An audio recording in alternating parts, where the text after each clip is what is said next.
E aí galera, beleza? É, Fazendo esse vídeo aqui para documentar o processo de criação da minha caixa 2x2 para guitarra. É, eu vou iniciar o vídeo assim, nesse formato, porque eu ainda estava em dúvida se ia gravar e já comecei a fazer. Então vou tentar documentar o que eu registrei até aqui e daqui para frente documentando os passos.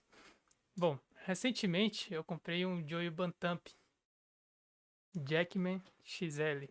É aquele que simula uma cópia do JCM, né? A gente sabe que nunca vai chegar perto, mas ele diz que simula. Só que, como dá pra ver, eu ainda não tenho caixa e cheguei a testar ele usando apenas fones.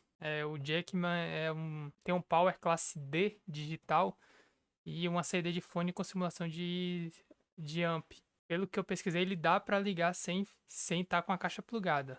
O mesmo não se aplica a amplificadores grandes com power classe AB ou então valvulados muito menos. Nesse caso, o Jackman, que é um amp para estudos, ele funciona, ele aceita ser ligado sem caixa e não queimar. Bom, então, no começo eu tava ainda em... Na verdade, eu não tava em dúvida com qual tipo de caixa ia ter. Eu sabia que eu queria uma 2x2, porque 4 de 12 é muito grande, pesada e cara, principalmente. E eu acho que não precisaria de tudo isso, até porque eu tenho só um Bantampzinho e só toco em casa, né? Então ter um 4 de 12 é tipo... 2 de 12 já é um canhão pra matar formiga, no meu caso. Então se eu tivesse um 4 de 12, só ia ser um móvel pra botar os pés em cima. Mas ainda quero chegar lá um dia. Então, como já viu que eu peguei um Jackman, que é uma cópia do JCM. Ele tenta ir pela linha do JCM. Dá pra ver que eu curto Marshall, né? Então eu já sabia que eu queria uma caixa 2 de 12, que eu sempre tive esse negócio de querer um amplificador que seja 2 de 12. O meu é um pequenininho aqui de 8, um de 8, só pra estudar mesmo. E queria que fosse na linha do Marshall, né? Aí eu saí pesquisando na internet plantas, vídeo de gente que já fez. Inclusive tem um canal que eu vi um cara fazendo e tirei até umas dúvidas com ele no comentário e segui mais ou menos a ideia dele ali. Pesquisei sites para achar o PDF com a planta que eu queria imprimir mesmo em tamanho real e colar na madeira e desenhar. Só que para amplificadores a gente não encontra essa planta baixa, muito menos de 2 de 12, né? A gente até encontra alguns modelos de 4 de 12, mas não a planta baixa literalmente. A gente encontra o modelo com as medidas. Então bora ali para as fotos. A primeira coisa que eu fiz foi encontrar esses modelos com medidas e tal. E imprimir. Eu imprimi alguns planos. Encontrei esses aqui. De 2 de 12 eu até encontrei essa aqui, mas usei assim mais como só para ter ideia mesmo. Mas o que eu decidi fazer mesmo foi pegar um Marshall mesmo, modelo Marshall, se eu não me engano esse aqui é de 1936, 4 de 12, só que como eu não queria 4 de 12, queria 2 de 12, eu resolvi fazer só esse trapézio aqui de cima, né? Só as duas de cima nesse formato trapézio. Já para deixar a possibilidade de, se lá mais para frente, eu resolver não, né? Eu tiver condições de pegar um full valvulado, um Pedrone Pegasus, que é o sonho, né? Pegar um ampzão mesmo. Aí eu já deixo a possibilidade de fazer mais outra 2 de 12, colocar uma em cima da outra. E aí eu teria quase uma 4 de 12, né? Duas 2 de 12 ligadas em paralelo. Seria o que seria uma 4 de 12, só que em caixotes separados. Então eu resolvi fazer essa parte de cima aqui para deixar a possibilidade para no futuro fazer essa de baixo e colocar uma em cima da outra mesmo.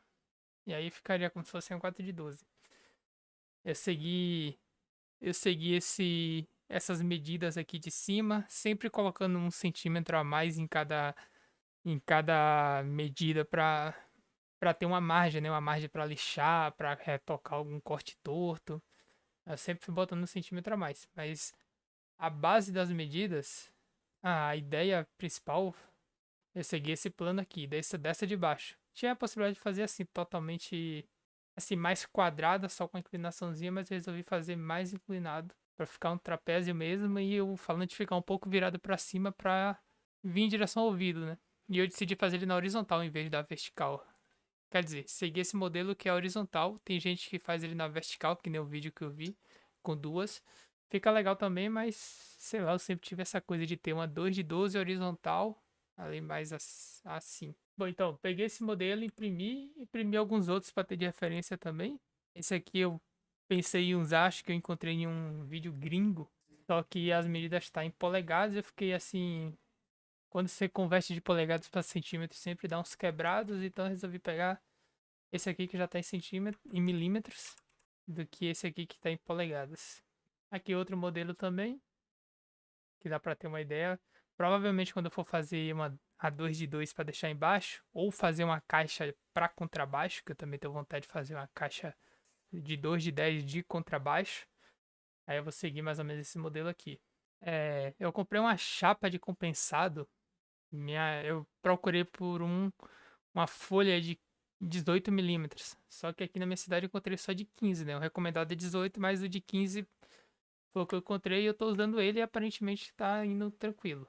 É claro que eu ainda não liguei para fazer o teste de áudio. Provavelmente vai dar uma diferença de áudio se eu fosse usar o 18 milímetros. Mas eu acredito que o 15 também dá conta. E aí eu tô fazendo os reforços dentro da caixa para deixar mais resistente. De início eu desenhei tudo, né? Desenhei tudo não, desenhei o perfil em volta, em cima, embaixo, os lados e aquela última ali foi o fundo, mas eu deixei ele para redesenhar depois. Resolvi fazer os encaixes, as laterais assim de encaixe, para uma madeira casar com a outra assim. Eu vi em algum vídeo gringo também e achei interessante, resolvi fazer para ver se dava conta. É difícil. Era melhor se eu tivesse esquadrejado e feito aquele corte de 45 graus para as madeiras se encontrarem assim, ao invés de fazer assim. Eu acho que seria mais tranquilo, mas tô fazendo assim, tô achando interessante. Para cortar, eu tô usando uma técnica que eu vi num vídeo do Shorts do YouTube, aquele TikTok do YouTube, que o cara tava passando um durex mesmo, desse aqui assim, ó, em cima das linhas desenhadas, e aí cortando por cima do durex, que isso serve para que o compensado não desfie e fique aquele, sabe quando você vai cortando, ele começa a suspender assim as pontas, vai meio que delaminando. O compensado serve para isso, para evitar isso. Aí eu fui. O Durex serve para evitar isso. Aí eu fui colocando o Durex em todas as linhas desenhadas antes de cortar, né? Que dá pra ver que tá com Durex. Que eu fui cortando a maior parte com tico-tico mesmo, indo bem devagar para tentar deixar reto. Em certo momento percebi que eu poderia usar algumas madeiras para fazer uma guia, né? Aí nesse caso aí eu coloquei uma madeira que eu já tinha cortado, que era do topo, prendi ali com um servo e tô usando ele como guia para tico-tico, né? Aí deixa o corte mais reto e agiliza um pouco. Aí uma imagem um pouco mais distante, mas fui cortando com tico-tico. E dado o momento eu percebi que era mais rápido eu cortar com aquela serra circular. Seguindo o mesmo esquema do Durex, mas com a serra, a gente chama de Makita, né? Que ela é muito usada para cortar piso. Uma serra com disco de corte. Aí eu também fui usando ela para cortar já mais no final, para adiantar ela um pouco mais rápida. E usando o mesmo esquema de guias. Aqui é o desenho das laterais. Desenhei ela no formato de trapézio, né? Para as caixas ficarem inclinadas para cima. E aí já percebi até que essa parte aqui que sobrou desse corte, eu posso cortar no meio e acabar fazendo pedalboard, ó. Cada lado desse aqui seria um lado do pedalboard. E aí eu passaria umas zipinhas no meio entre elas para colocar os pedais. Ainda não tenho pedal, então não tenho necessidade de fazer o pedalboard ainda. Mas talvez eu faça. Aqui foi para fazer o corte dos dentes do encaixe. Eu comecei fazendo o furo com a furadeira e depois vim com a tico-tico serrando. Mas aqui dá pra ver como ficou meus cortes tudo torto, né? O ideal era ter feito com a tupia, mas eu ainda não tenho tupia. E dá pra ver que os cortes não bateu. Isso explica porque eu sou desenvolvedor de software e não carpinteiro, marceneiro. Não tenho lá muita habilidade com as mãos. Aí eu fui ajeitando, ajustando, serrando com a serrinha d'água, tico-tico, pra tentar ir acertando pra ele o encaixe ficar melhor. Aí eu, como ele tá bem torto de início, aí eu fui tentando acertar. No final eu coloquei um lado em cima do outro e decalquei, botei uma chapa em cima da outra e eu que tava o que tava com essas bordas maiores, eu risquei com lápis e cortei para as duas ficar iguais, do mesmo tamanho. Aí na hora de colar, eu já fui passando cola e parafusando. Usei os parafusos para dar pressão, né, para cola. Porque ou eu usava parafuso, ou eu usava alguma coisa para prender as madeiras fazendo pressão para cola colar. Eu fui lá, taquei parafuso, o parafuso ficou fazendo pressão na madeira, juntando ela, enquanto a cola secava.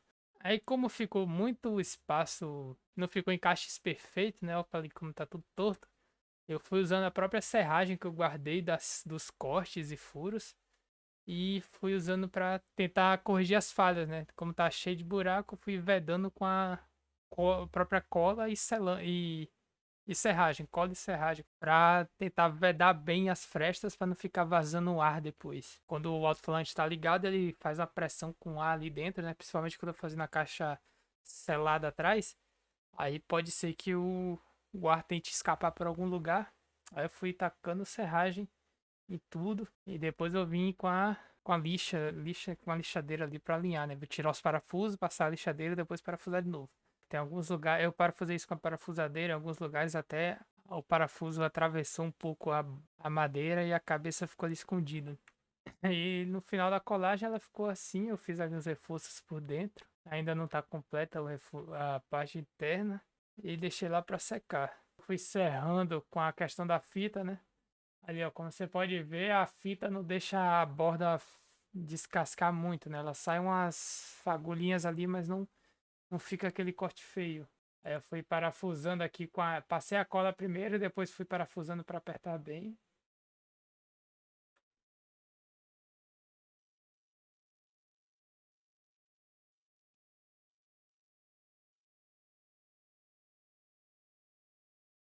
E aí fui colocando serragem com cola para fechar as frestas. E esse é o processo que eu tô seguindo até então.